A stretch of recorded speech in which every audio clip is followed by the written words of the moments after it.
This is Ralph Rindler, director of the Smithsonian Bicentennial Folklife Festival. If you enjoyed the festival, you'll be interested in this invitation. This is Ralph Rindler, director of the Smithsonian Bicentennial Folklife Festival. If you enjoyed the festival, you'll be interested in this invitation. Ladies and gentlemen, an opportunity like this cannot be taken for granted.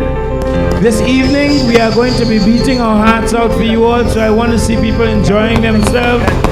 So get up and feel the music and do something about it, okay? I want to see people enjoying themselves. So get up and feel the music and do something about it, okay? This event is a right of cultural democracy.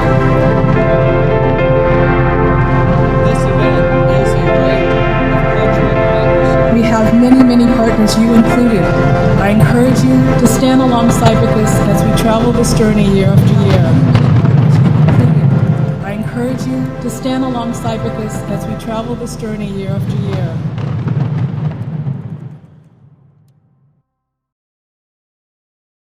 Can you hear me?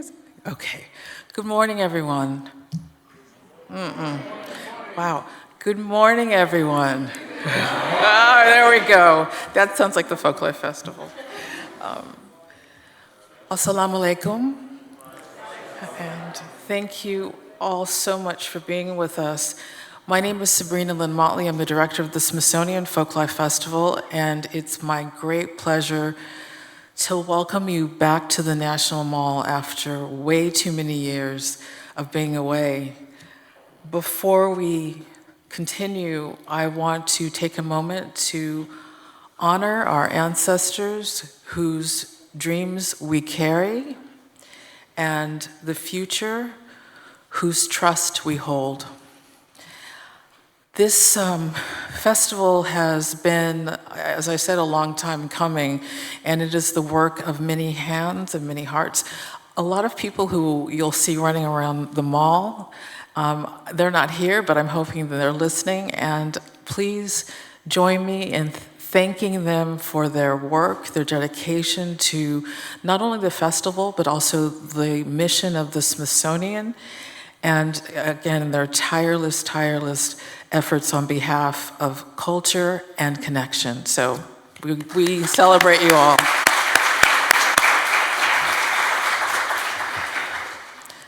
This year's Folklife Festival is dedicated to the many people who we've lost over the last few years, and one person in particular, our dear friend and colleague, Pete Reiniger. Pete started at the festival. He met his partner and our dear colleague, Arlene Reiniger, at the festival. He had a child that was raised at the festival. He then later went on to make Folkways recordings. That sound that is so special is due to his heart and his ears. We miss him, and we also celebrate Pete. He was grumpy at times. He was fearless always and committed ever. So I really want to take this moment to think of him, think of Arlene, and think of their family. I would now like to welcome to the stage Dr. Richard Kurin, who is the acting director of the Center for Folklife and Cultural Heritage. He did not know a few years ago that he would be back with us. We are so fortunate to have him, his wisdom, his guidance, his energy to keep us going at moments when we feel a bit lost. He has been a true treasure for the Smithsonian, and it's my great pleasure to welcome Dr. Kurin to the stage.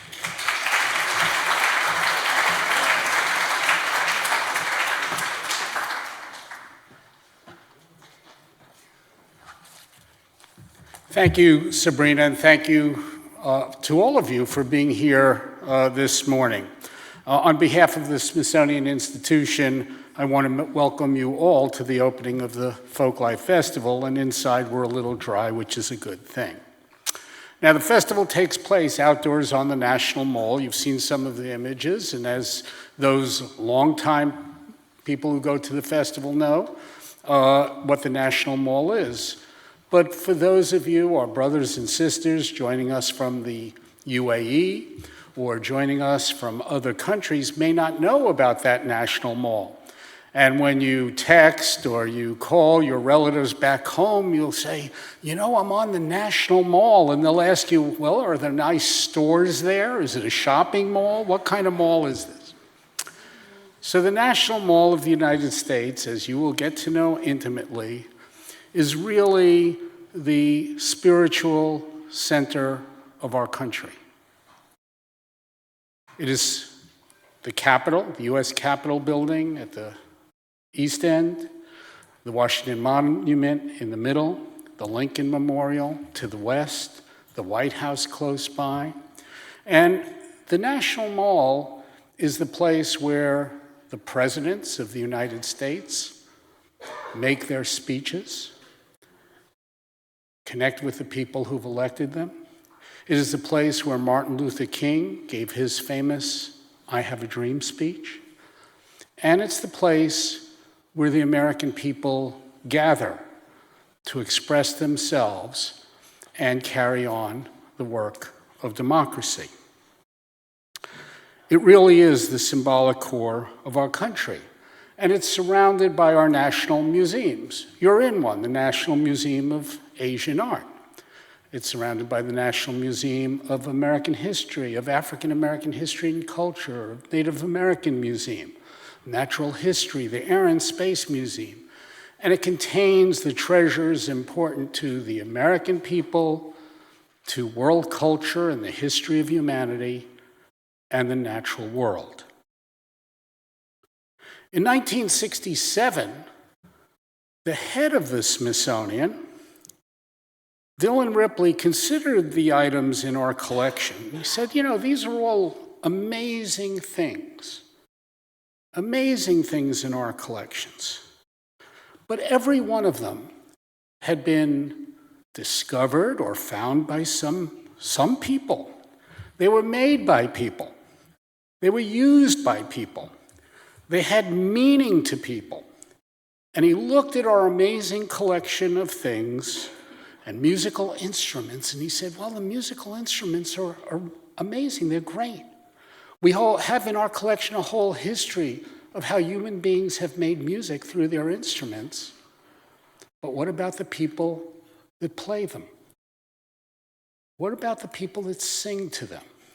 So he said, famously in 1967, take the instruments out of their cases and let them sing. And it was a very simple statement, but it was the idea that the treasures we hold are really only the tip of human experience because they belong to communities, they were used, and represent the expression of human culture over time. So we said, okay, well, we'll get the people who sing the songs and play the instruments, we'll get the people who made the quilts, we'll get the people who farmed and fished because we have all their implements in the museums, and all the people who make the artworks. And we have sacred objects representing the world's religions, as in this museum, as in other museums. What about the people who express themselves through their religious life and celebrations? And then we have those objects that express struggles of our own democracy in our own country. Who are the people that express those ideals, enact those ideals? Who are the people to which the Declaration of Independence, the Constitution, the Bill of Rights, they're housed in our national archives just across the way? Who are the people that enact those principles and documents? And so over the years at the Folklife Festival, we've had artists and cooks and musicians and adorners and workers from across the United States and around the world who gather on the mall every summer for 2 weeks to express their culture, to demonstrate their traditions, their cultural creativity, and to show their human beings, fellow human beings on the mall who gather here, their knowledge, share their knowledge, their skill, their talent, their wisdom. And that is a pretty amazing thing for a museum to do. Now, we do this around the time of our Independence Day celebration in the United States, because we look at this as an act of freedom.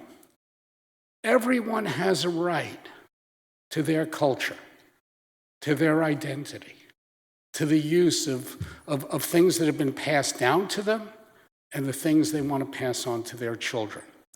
So we celebrate that at this time because it is that exercise of creative freedom that we want to embrace. Now, my message is really to participating artists and cultural exemplars, you all who are gathered here, and colleagues and fellows on the mall. One of the things that you will do, and think of yourselves, and I hope you think of yourselves in this way, is you are teachers. You are here to teach. You are here to let people who've never been to the United Arab Emirates, who've never been to your part of the world, who don't know about your communities, about your traditions, who you are. And you will teach, and people will learn. And that is a wonderful, wonderful service that you are doing by being here. You also represent a larger community.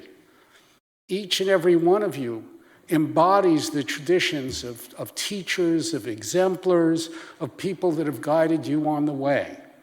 Fellow musicians, fellow artisans, fellow craftspeople, fellow cooks, people who you are part of and they are part of your life.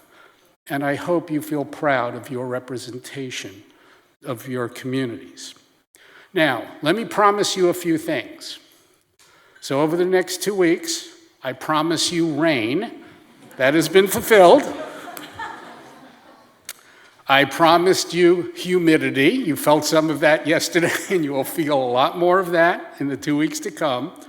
I do promise you heat, and I do promise you a lot of dust that you will get outdoors as people walk on the mall, because when 1 million people walk on that mall, a lot of dust goes into the air. But I also promised you ties that will last a lifetime. And I hope you take back a few things, a few key things. One, I hope being here and interacting with an American and international public in a very intimate and direct way, that you learn something from that you gain something from that experience. You will be asked a lot of questions. People will be very curious about why you sing the song you do, why that you make the thing you do.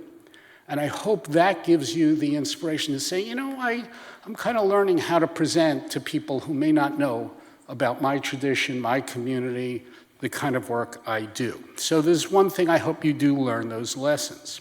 And I hope you learn that as a result of that, and see certain things here, that contributes to civic life back in your country or community. I hope that contributes to social life and even economic benefit. Those of you who have items to sell through our shops, a lot of people will go, and it's good to learn from that. It's good to learn what's popular, what has resonant, what people ask about that might require modification or other things, and what kind of opportunities where people are saying, you should do this. And I hope you digest that and take those suggestions. So I think there's a lot of benefit. The other thing I hope you take back with you is the applause and appreciation and the respect that you hear and you get here on the mall. People will clap for you. People will respect you. People will be excited to learn from you. And I hope you hear that applause in your head and your heart when you go back. Because if anybody from back home, whether it's from some part of the United States or your own country or community, somebody says, I don't know why you're doing this. I don't know why this is important. And you can tell them after having been here at the Smithsonian Institution on the National Mall of the United States, that you could say to them, I stood in the place where presidents of the United States, where people gathered right there by the Capitol and the Washington Monument, and people appreciated what I do. And so you should appreciate what I do back home. So I hope that you take from this the sense that what you do is so valuable to us and your fellow human beings. I do want to thank all the sponsors that make this possible. Certainly the U.S. Congress that helps support the festival with its appropriations, our Smithsonian colleagues, our partners. This year, particularly with the United Arab Emirates, we're very grateful for the cooperation and the support of the Ministry of Culture, particularly in terms of our partnership. And we hope those partnerships extend beyond the festival this year to years in the future. And as Sabrina said, thank the people on staff, the many volunteers, hundreds of them, that help in making this work. I'd also like to thank the Timoshev Family Foundation for its support. They supported our opening concert last night with this guy who plays the cello. I don't know, I guess he's pretty good, a guy named Yo-Yo Ma. And musicians from several countries where the Smithsonian has been working together with Yo-Yo. I'd now like to introduce Laurie Udall. The Udall family has been a real leader in this country. One of our programs this year at the festival, in addition to the United Arab Emirates, is called Earth Optimism.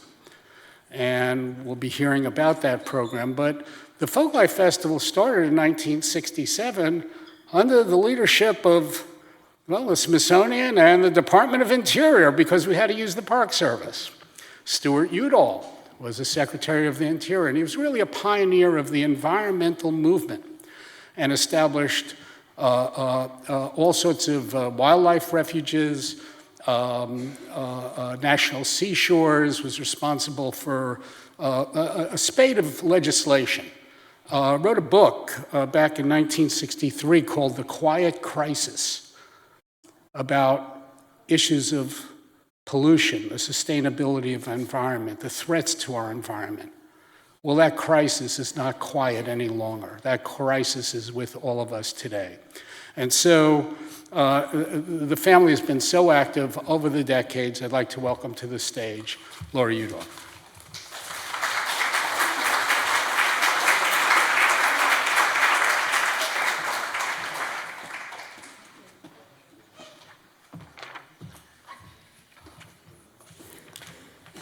Invitation by Mary Oliver. Oh, do you have time to linger just a little while out of your busy and very important day? For the goldfinches that have gathered in a field of thistles for a musical battle to see who can sing the highest note, or the lowest, or the most expressive of mirth, or the most tender. Their strong, blunt beaks drink the air as they strive melodiously, not for your sake, and not for mine, and not for the sake of winning, but for sheer delight and gratitude. Believe us, they say. It is a serious thing just to be alive on this fresh morning in this broken world. I beg of you, do not walk by without passing to attend this rather ridiculous performance. It could mean something. It could mean everything. It could be what Rilke meant when he wrote, "You must change your life."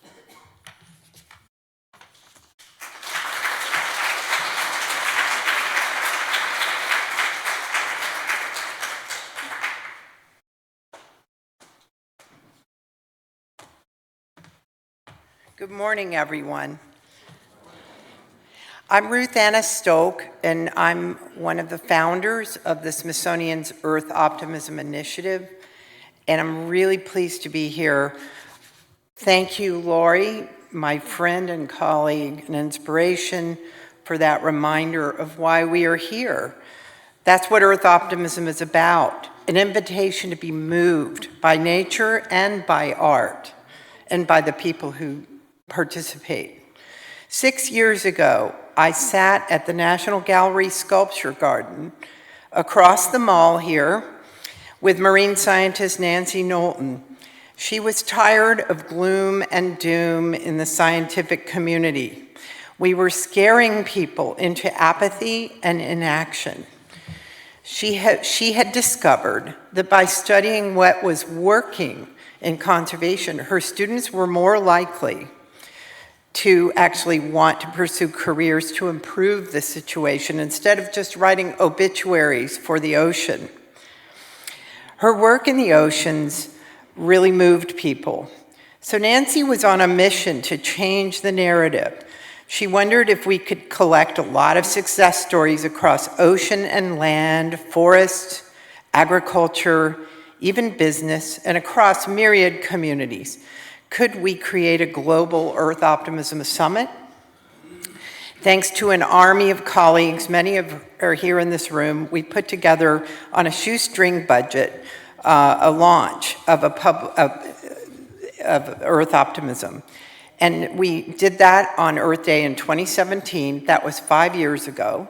We did it again in 2020 when we all had to go digital at the onset of COVID-19. Colleagues at Cambridge in the UK, and there are many other institutions around the world from Rio to Nairobi, took this idea on too, and they hosted their own summits, and they continue to host summits and story circles about optimism, and they really have formed an Earth Optimism global community. So we're very excited, and through live streaming, which of course we've all learned about during COVID, we've reached millions of people in countries all over the world. In the past 10 years, other groups have begun collecting success stories too. We're not the only ones. Tangle Bank Studios at Howard Hughes Medical Institute began creating a bank of award-winning positive films. They started influencing environmental film festivals around the world, which were traditionally featuring negative stories. That was sort of what was driving the environmental movement. Journalists too began working on this. And the World Conservation Union, the Species Survival Commission has launched Reverse the Red to start moving species that are categorized as endangered or further, even extinct, moving back the other way on the scale. In fact, the Species Survival Commission has been hosted many times in the UAE, so we love that connection between the two of us. So anyway, this is, a number of other solutions-oriented initiatives have sprung up, and a global community of problem solvers has really formed across landscapes and seascapes.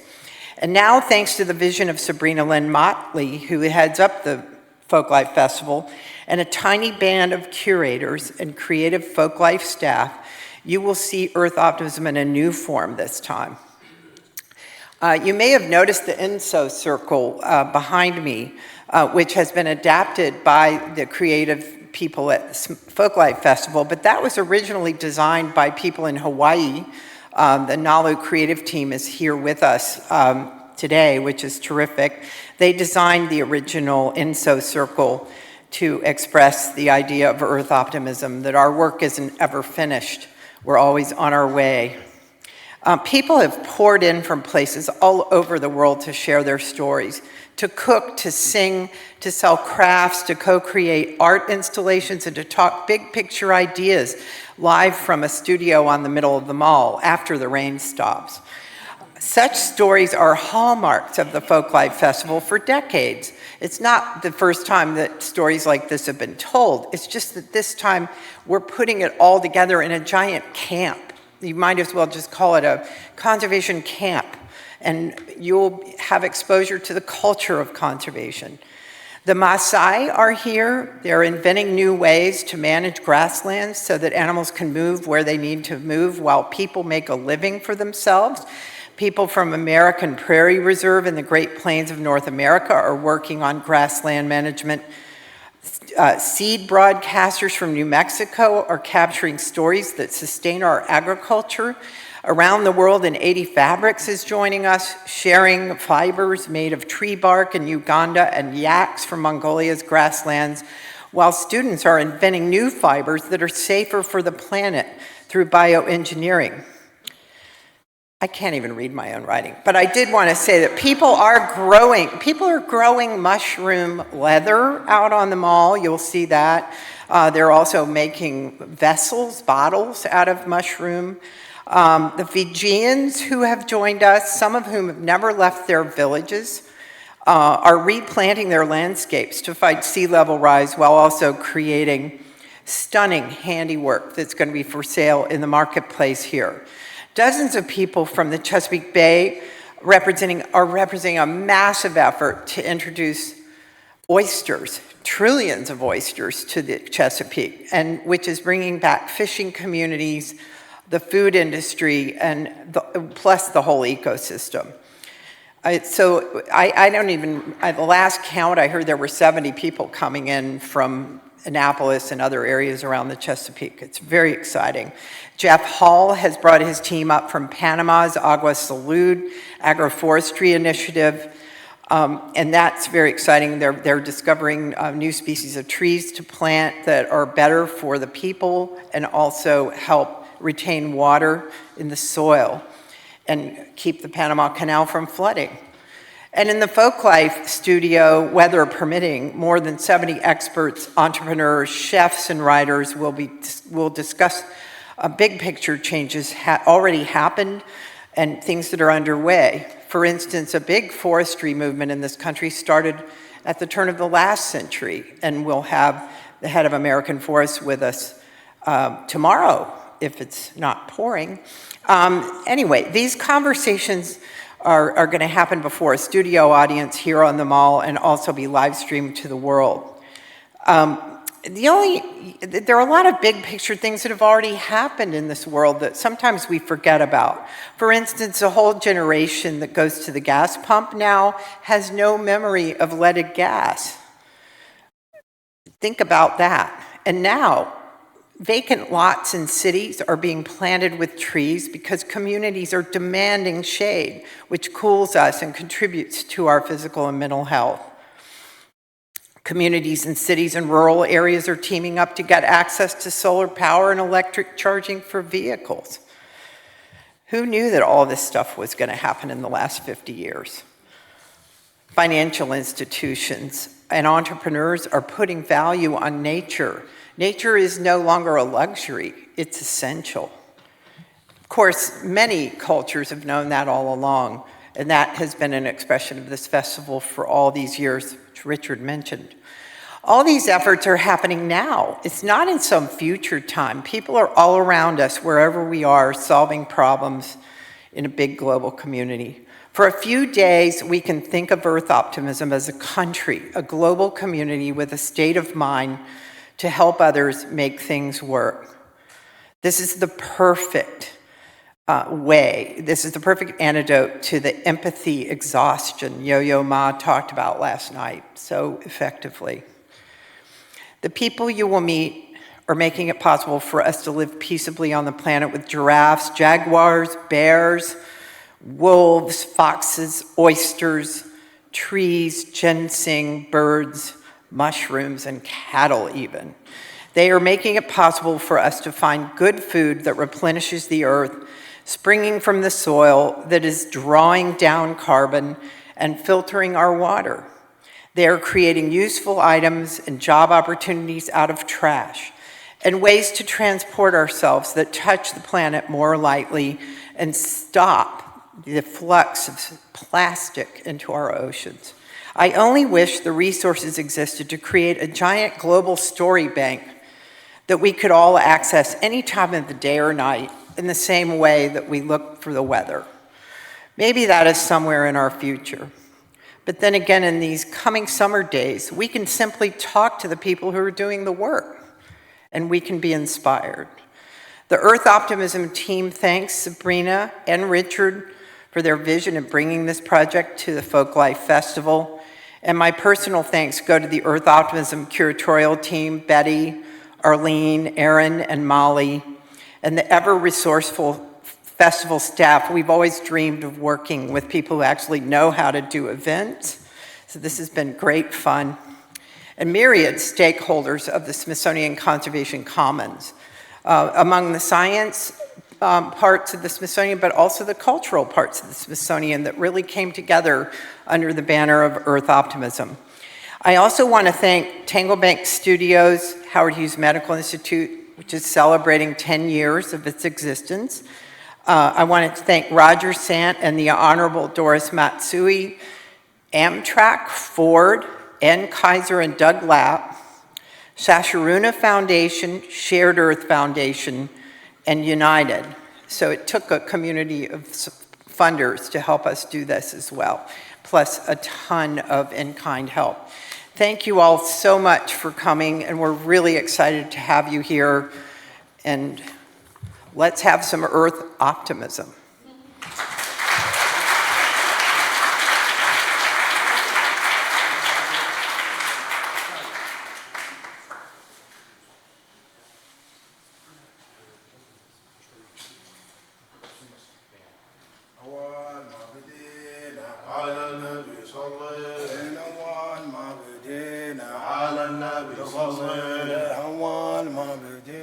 على النبي صلي على النبي صلي أول ما بدينا على النبي صلي أول ما بدينا على النبي صلي أول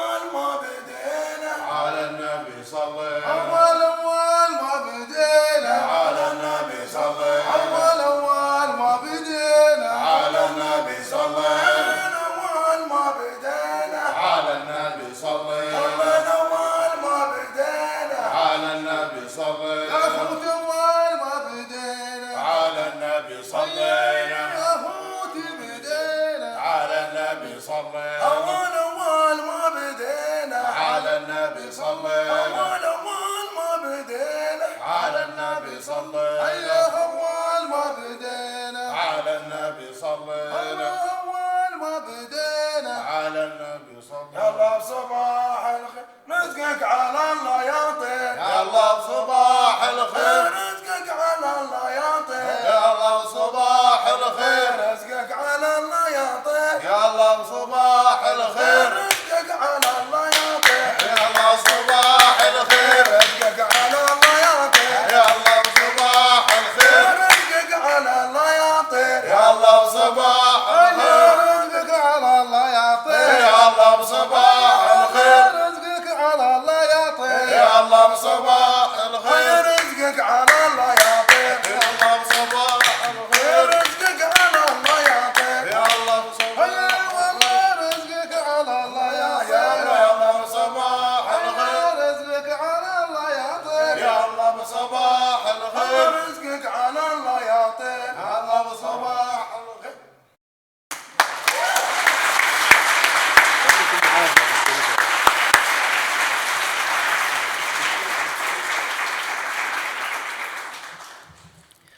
Good morning, ladies and gentlemen. My name is Mustafa Al-Fardan from United Arab Emirates. Our performance will be regarding the history of pearl divings, which take place of almost more than 7,000 years in this area. This kind of culture and history, there is a lot of things to talk about. But we don't have a lot of time here, only 2-3 minutes. So I would like to compress as much as I can. First, these gentlemen who give the performance here as the divers, when they go for a journey of 4 months in the sea, the first things what they did today here, praying to the God that's supporting them and give them the pearls that they are going for. Also, this journey, which take 4 months in the sea, there is a lot of things. They are not using any machines. They are all these people in the ship, more than 80 people. They have to do a job. And the song, all the song that's used in the ship, it's not for fun. It's for a job to be done on the time. So these people, they perform all these songs regarding to the mission that they do in the ship. So there is a lot of things about it. But now they will perform some music and some activities that they do after the pearl divings. Please, give him clap.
Good morning. Sabah khair.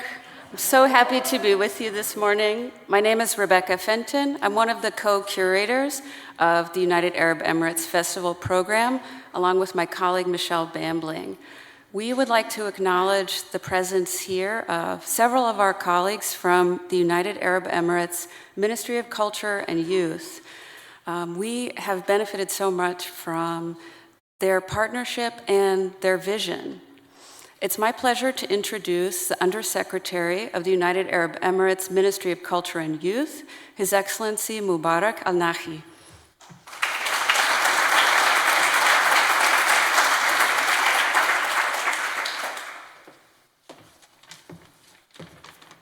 Assalamu alaikum.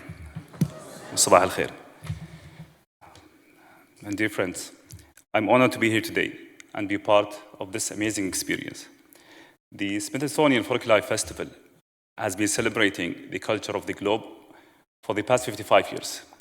And it's really exciting for the UAE to be part or the focus of this edition. We are a young nation founded on the rich legacy of our Emirati heritage. Our outlook approach is driven from the teachings of our forefathers. Home to more than 200 nationalities, diversity is centric to the fabric of our society. And so is peaceful coexistence and acceptance to others. Under the theme Living Landscape and Living Memory, the current edition of the festival will explore the UAE culture and tradition and how we have managed to integrate that in our modern lifestyle. I'm very honored to present to you the team of our artists, cultural bearers, and musicians who will be here throughout the festival and showcase some of the cultural traditions of the UAE. From perfume making to falconry and pearl diving to traditional cooking, the festival will offer a deep dive into the Emirati crafts in the form of a majlis. I would like to extend a warm welcome to all of you to join the majlis and experience the Emirati hospitality in the heart of Washington, D.C. Thank you so much. Hope to see you soon.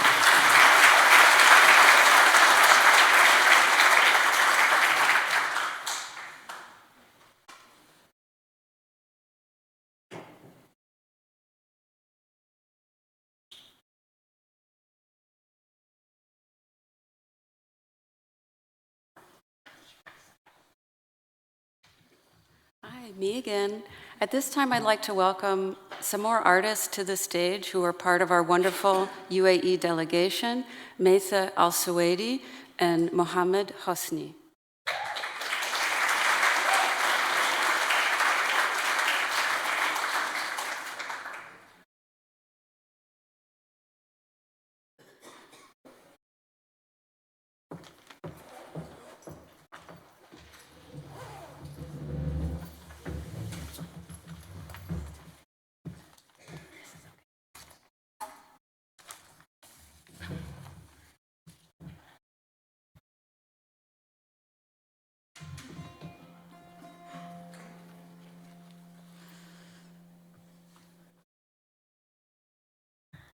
I remember the day I was born. Only because I was told the story over 100 times. I was the first daughter, the first granddaughter, and I think my uncles were slightly disappointed that I was a girl. Little did they know that I would grow up to be manlier than all my other cousins combined. I mean, I ran faster, cried less, ate more, and always made sure I had my mama's back.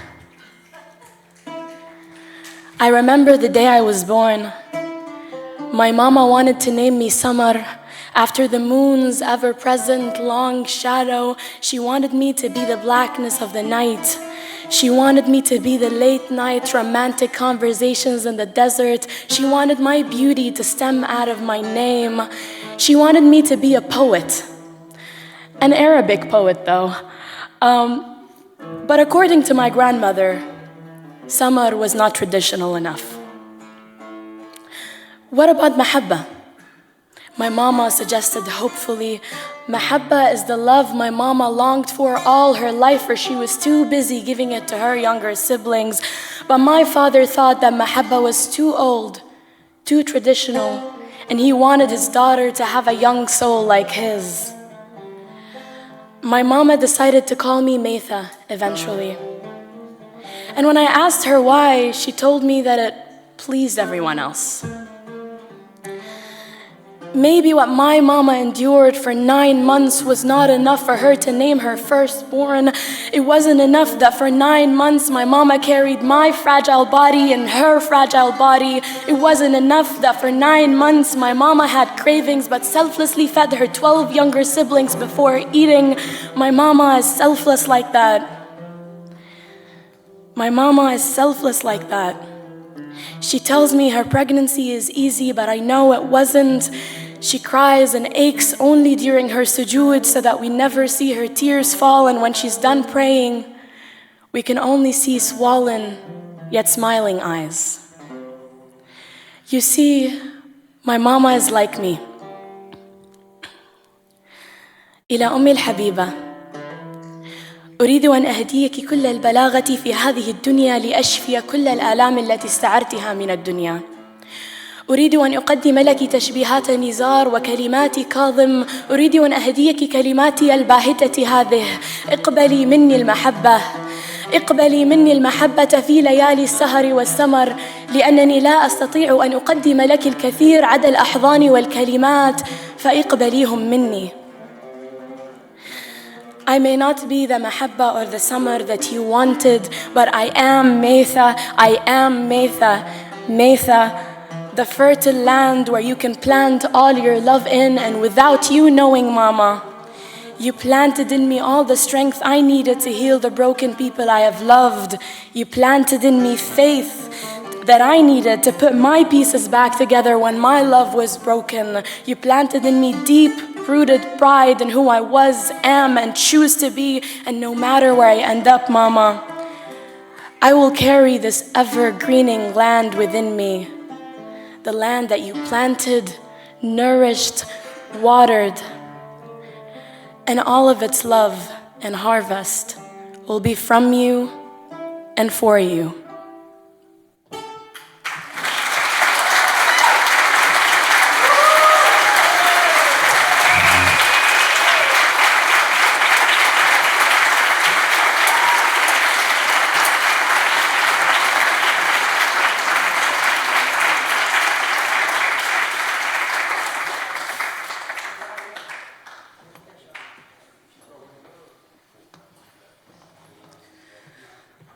And that's why we do the Folklife Festival.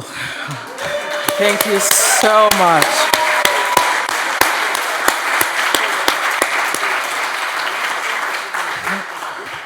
I want to thank you again for being with us, for believing in us, and as I said in the video, for taking this amazing, incredible, wild journey with us.